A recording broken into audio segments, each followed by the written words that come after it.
Are any of the other mics on? Okay, fuck it, we'll just go to this one. Usually I just so yeah, the last thing we need is this. Alright. Okay, apparently we only...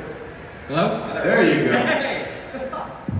First of all, I thought you were an amazing guest at the convention so far. Oh, well, thank you. I appreciate it. Thanks for having me, by the way, guys. I really appreciate it. Shut up, Stash. First of all, I apologize to anyone in my line who's had to deal with a mustache today. He's been a bane in my existence since, it feels like forever. Yeah, all right. Don't say that. Okay, there we go. What drove you to do the In Search of Darkness docuseries?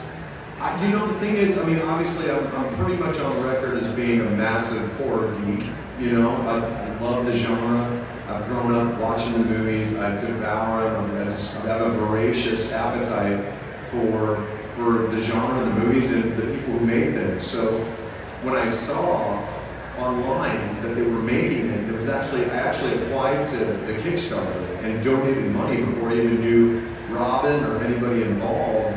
And I donated enough so it was a certain tier that they were like, you know, we'll interview you, do this little thing. And I was like, okay, so they sent me an email and was like, tell us a little bit about yourself.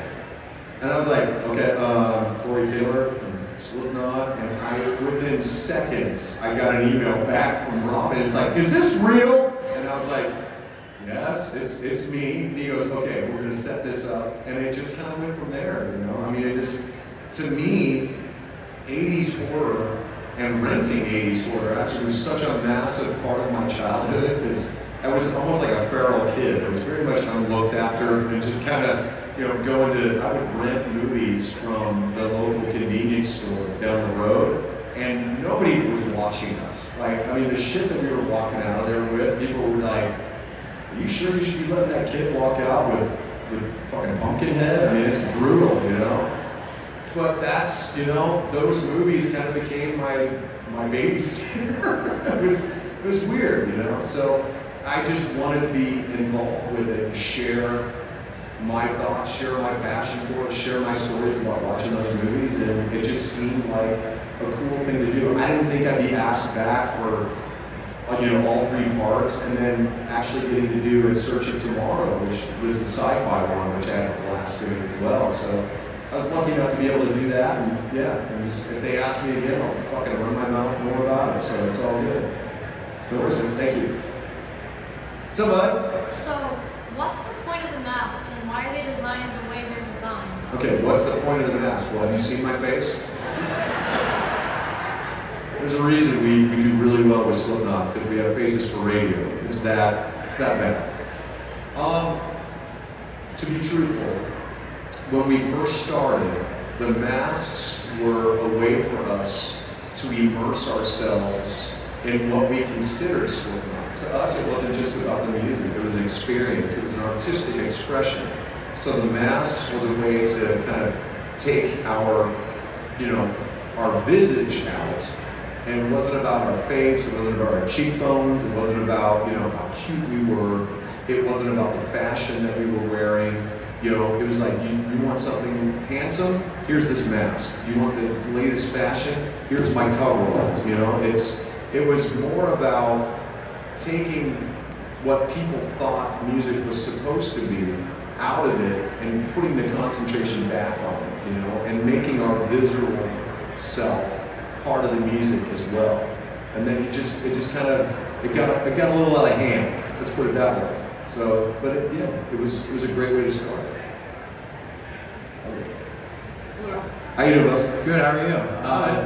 I was hoping I can get your insight on like getting in the process of making music and like especially writing for, you know, Stone Sour or Slipknot, just getting your mindset into actually writing the music. I mean, that's a good question. I mean, when it comes to writing music, it all kind of comes down to where the music comes from. You know, I'm lucky enough to not only be able to write music myself, but I also am blessed with several guitar players, writers, musicians who write amazing music as well. I've gotten to work with amazing people over the years. So for me, it all depends on where the music comes from. If it's something I'm writing, it usually starts with the music first, and I tend to have the melody in my head, and then I kind of sit down and fit the words to the melody, or vice versa. You know, I'll have a line going through my head. That's how I wrote Home, actually, for my wife.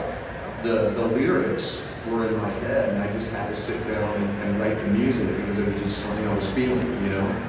With Slipknot, it's kind of like that. They send me the music, and whatever that music is making me feel in that moment, that's kind of the road that I lead it down, you know. And the great thing about Slipknot is I never know what they're going to send me, you know. I can never, it's like, if you told me right now, it's like, tell me what the next Slipknot's going to sound like, I'd be like, I have no clue, dude. Because I mean, they hit me with loops all the time, man. They're just like, you know, check this out. And it's always something that I've never heard, and I'm just like, oh, that's fucking rad. So I'm also lucky enough to still be a fan of the dudes that I'm in a band with, you know, and the way they write. So the inspiration can come from everywhere. So that's the thing. Don't look to force the inspiration. Let it come to you, because that's the way it naturally happens, and that's the way it feels more organic, and that's the shit that sticks with you forever. Awesome. Thank you again. You're welcome, man. It's over.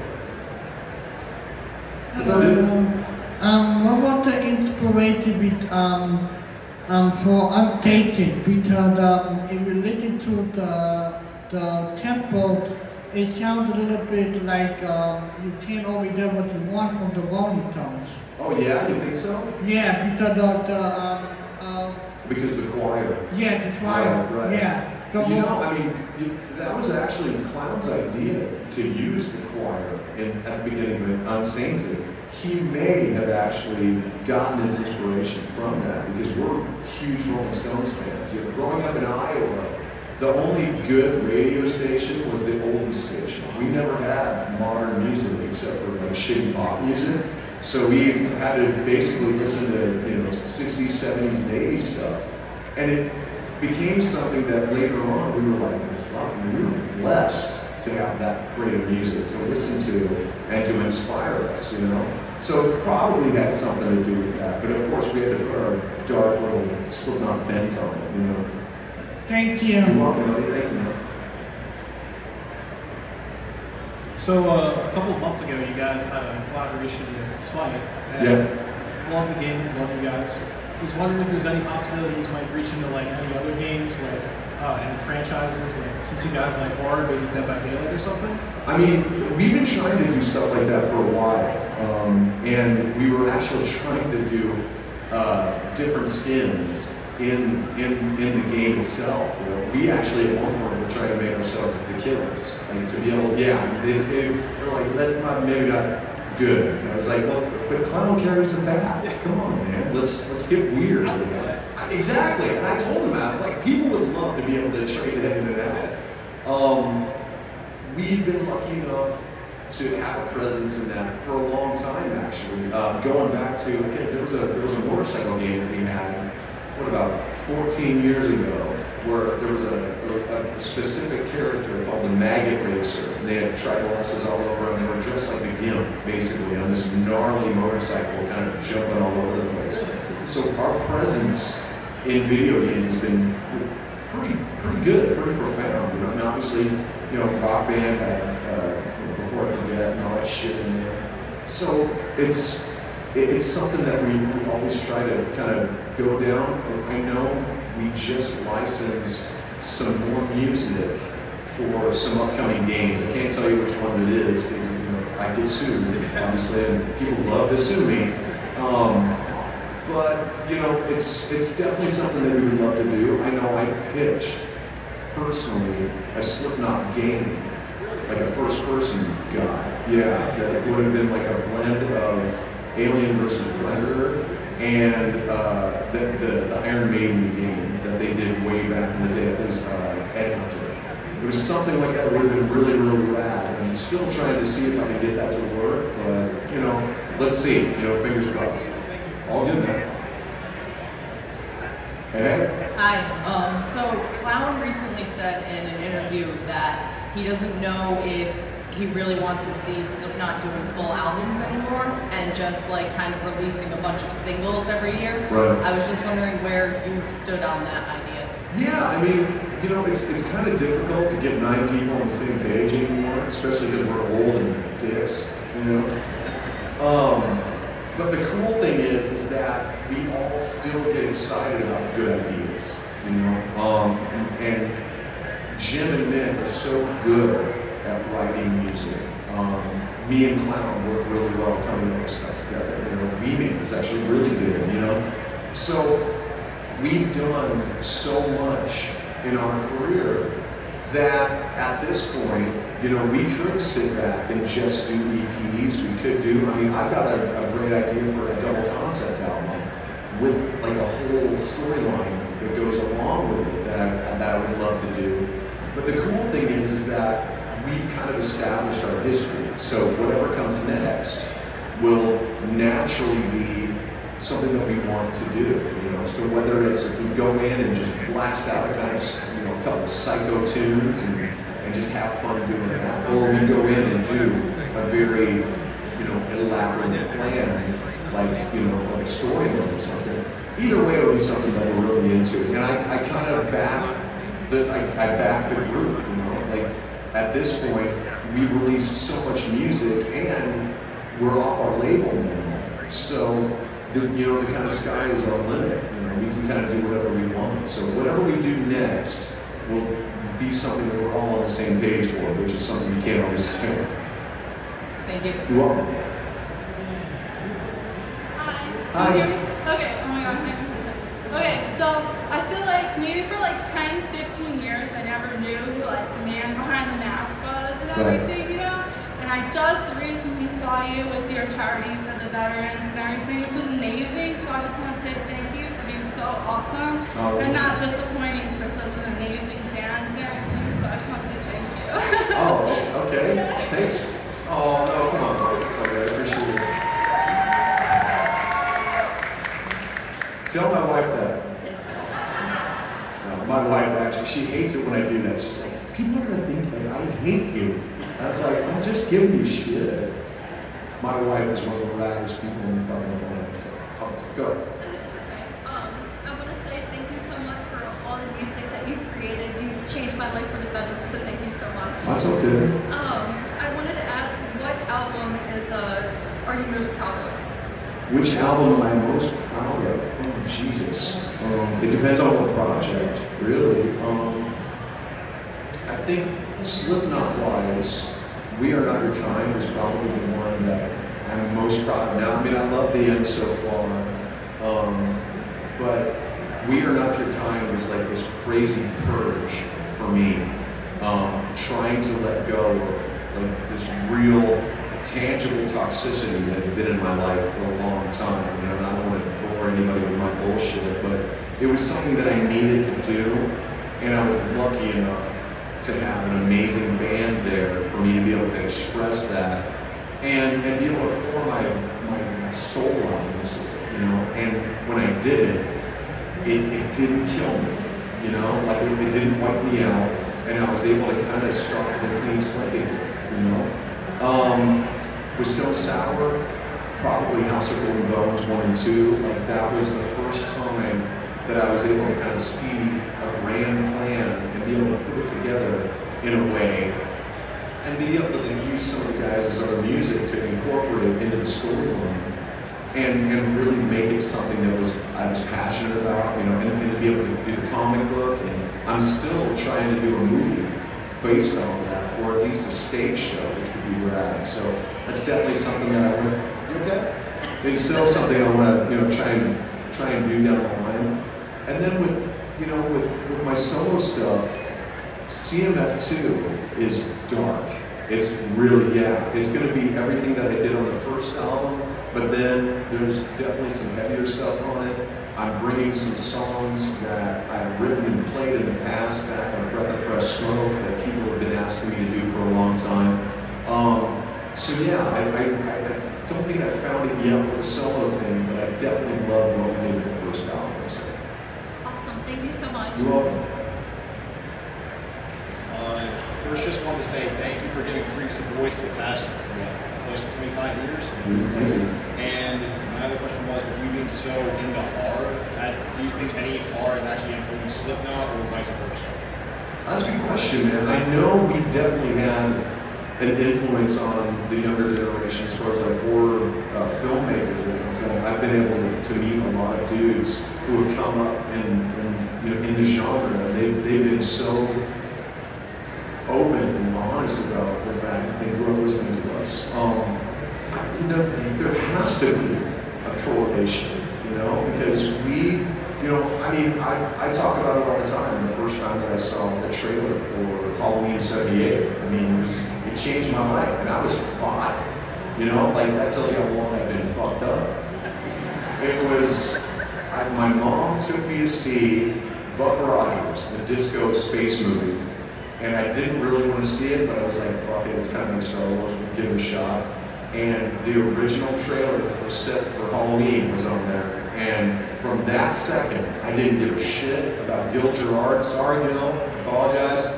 All I wanted to do was beat Michael Myers. And then years later, here I am in Slipknot, basically getting my Michael Myers on, So it was definitely something that made it cool to see something that was going on in Slipknot like that, and to do something that's intense and that's inspiring, So I definitely think there was something inspired there for Slipknot. I can't speak for the other guys, but I definitely know for me, there was definitely something that appealed to me. Okay. What's up, buddy? Yeah, you can pull it. It's all right. Just lean it down. There you go. Did you ever think of horns? Okay. What went through your head when you were making The End So Far? What was in my head when I was making The End So Far?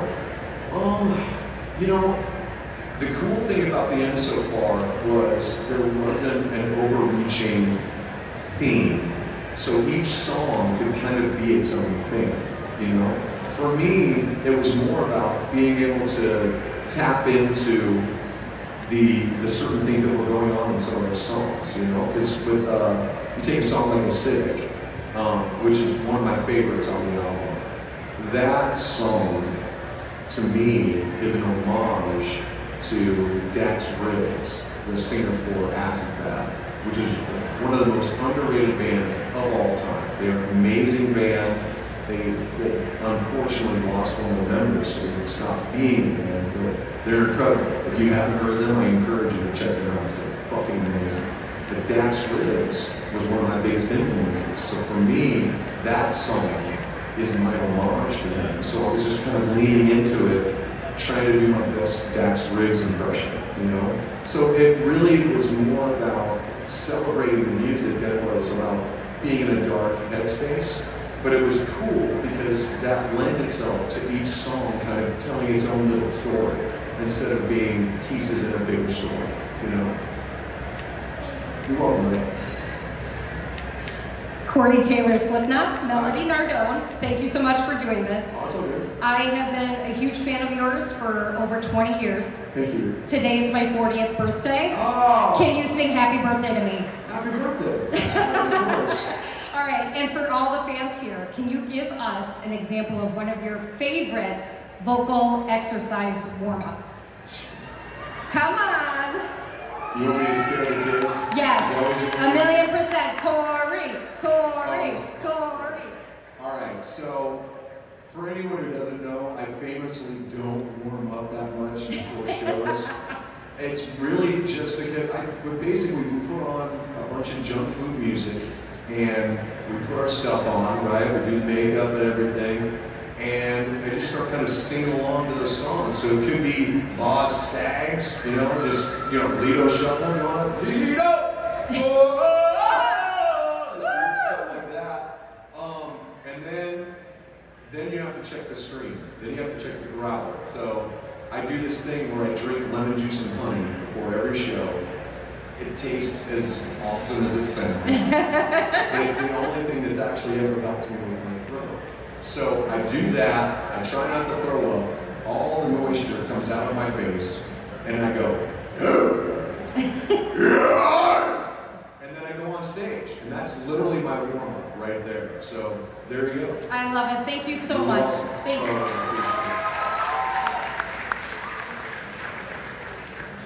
What's up, dude? What's up? I met you guys back in 2014. I met you and Chris. Okay. And we were at IZOT Center, and I really didn't have anything to say to you because I was so starstruck. I'm still in.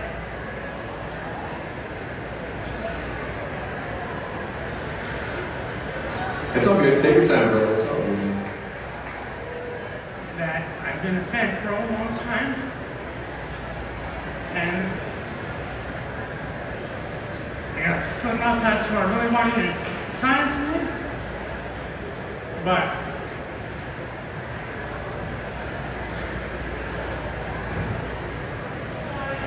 I'm going to tell a fart joke in a second. Okay, you're killing it.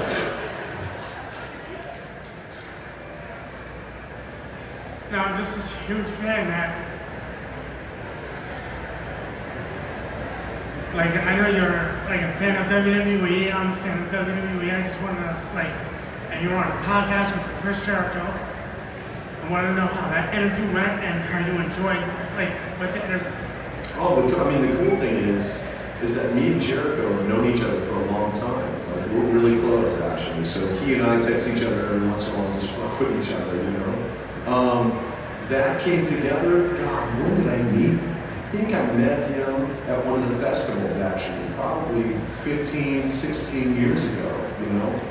And we both kind of freaked out on each other. It was like, oh shit, you know, because I'm a massive wrestling fan, you know?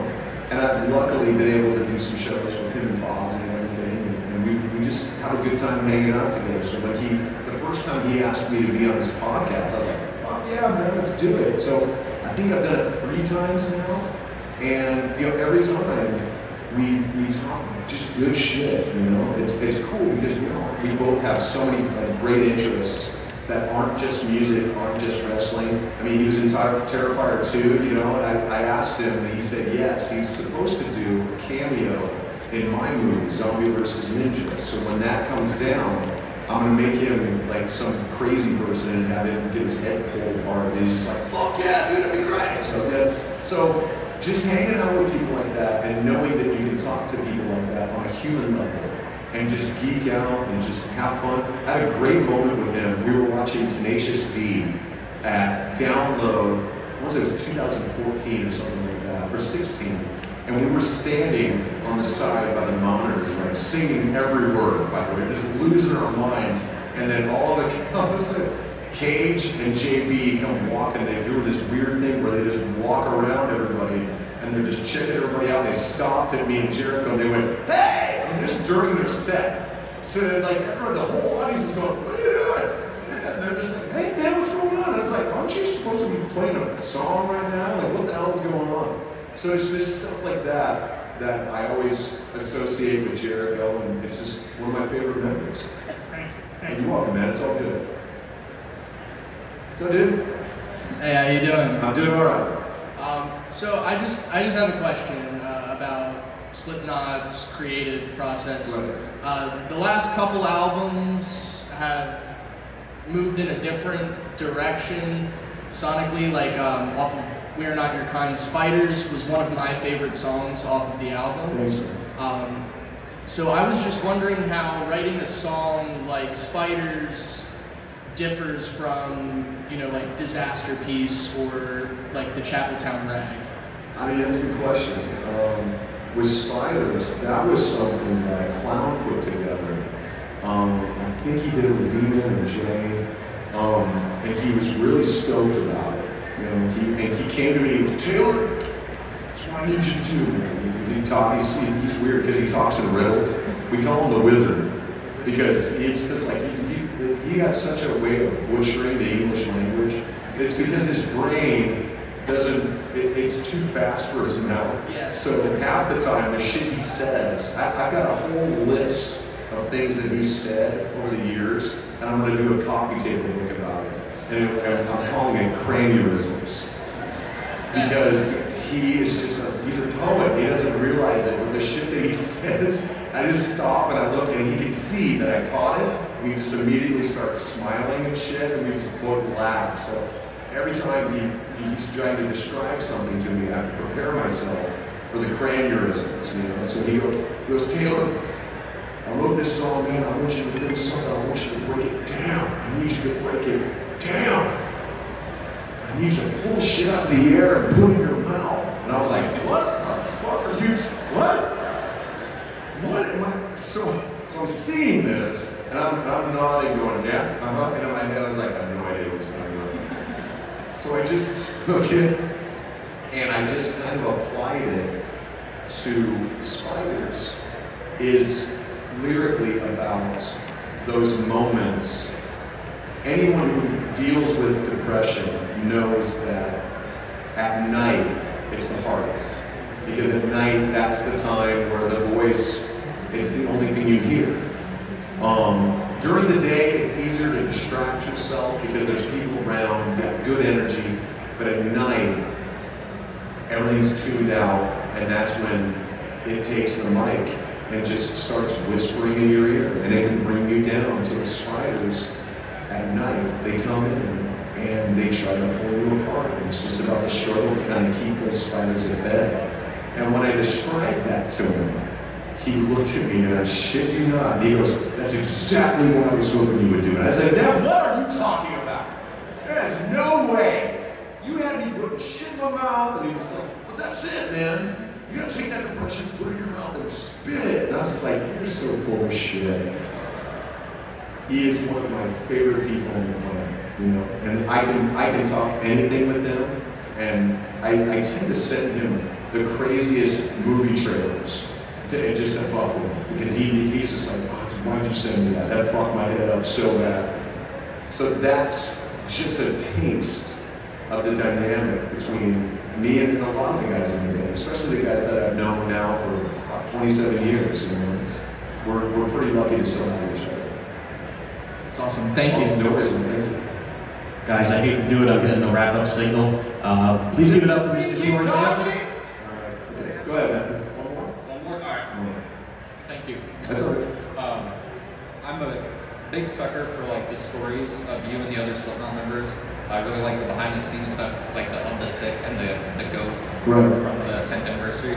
I was wondering what is, like, you guys were mad at each other a lot during the Iowa, a lot of dark stuff, I guess.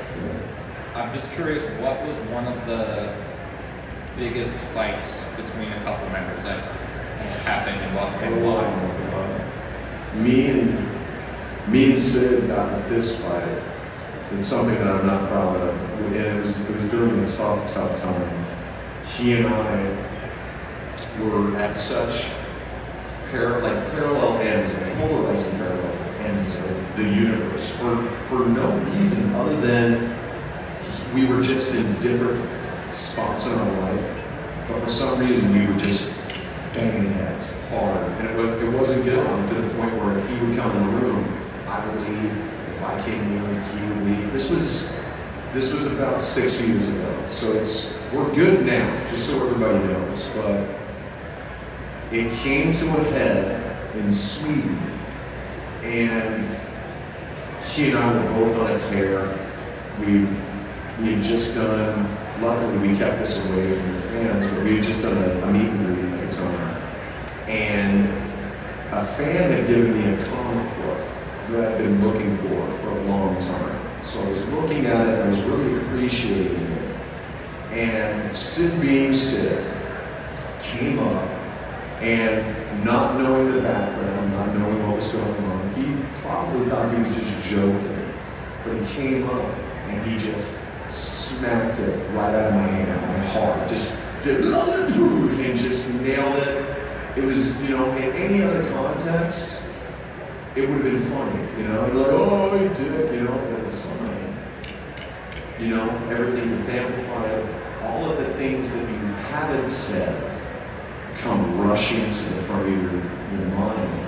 And it becomes an issue, and that turned into us turning on each other and going at each other hard. To the point where the band had to pull us apart. The band, he was saying, he was going to go home in the middle of the tour. I wasn't going to apologize. Like, it was bad, man. When I had my spinal surgery,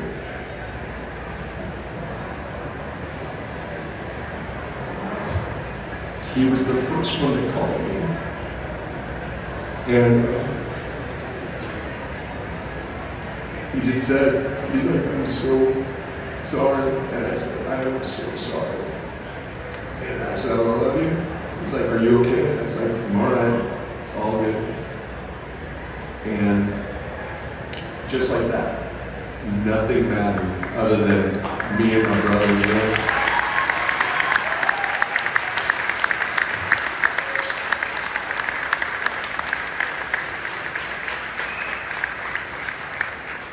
I'm really proud of him, and I'm glad that he and I could squash all that shit, you know, because he's one of my favorite people in the world.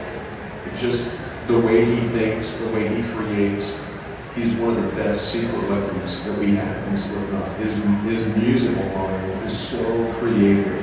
And plus he comes up, he schools us on every mask that he comes up with. I just look at him like, you fucker. God damn it, why did you think of that, you know? But it's stuff like that that endears you to the people that you've been in the trenches with, you know, that you spent half your life now on the road building this thing. And the fact that we, you know, I didn't expect it, and yet to this day, it means the world to me. So that's how you carry on, you know? It's not about the fights. It's about coming back together. And that's the most important thing that I want everybody to know. It's that shit. That's the stuff that you do. Thank you. You're welcome. So, thank you guys. I appreciate it. Give it up for Corey Taylor.